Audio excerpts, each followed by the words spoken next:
అమాయకులైనటువంటి ప్రజలు కల్తీ మద్యం వల్ల ప్రాణాలు కోల్పోతున్నారు.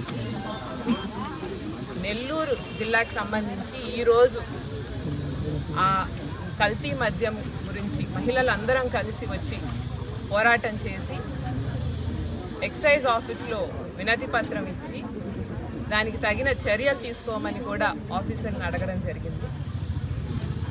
అయితే ఈరోజు మనం చూస్తున్నాం, మద్యం ప్రతి దగ్గర ఏర్లైపోతుంది. ప్రతి ఊర్లో ఊరూరా బెల్ట్ షాపులు వచ్చాయి.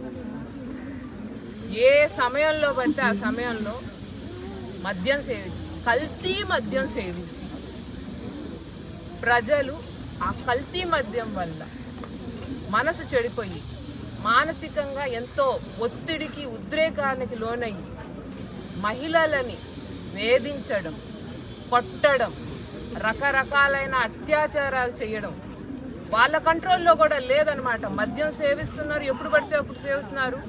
మద్యం పాలసీల్లోనే ఎన్నో లోపాలు ఉంటే దాని మీద ఈరోజు మళ్ళీ కల్తీ మద్యం తీసుకొని రావడం, దానివల్ల ప్రజల ప్రాణాలు, ఆడవాళ్ళ భద్రత మీద కూడా ఎంతో ప్రమాదం ఏర్పడుతుంది. ఈరోజు ఎవరైతే ఈ ప్రభుత్వం ఆ రోజు ఏమనింది, జగన్మోహన్ రెడ్డి గారు ప్రత్యేకమైనటువంటి పాలసీని తీసుకొచ్చి ఆయన హయాంలో ప్రభుత్వం నడిపింది మద్యం షాపుల్ని.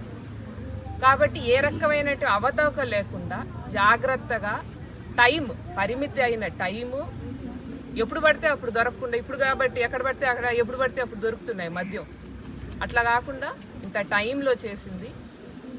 దానికి సెబ్ అనే ఒక స్పెషల్ ఎన్ఫోర్స్మెంట్ బ్యూరో పెట్టి దాని ద్వారా ఎక్కడా కూడా మద్యంలో లిక్కర్ పాలసీలో చిన్న తప్పులు కూడా జరగకుండా నడిపితే అది స్కామ్ అన్నారు.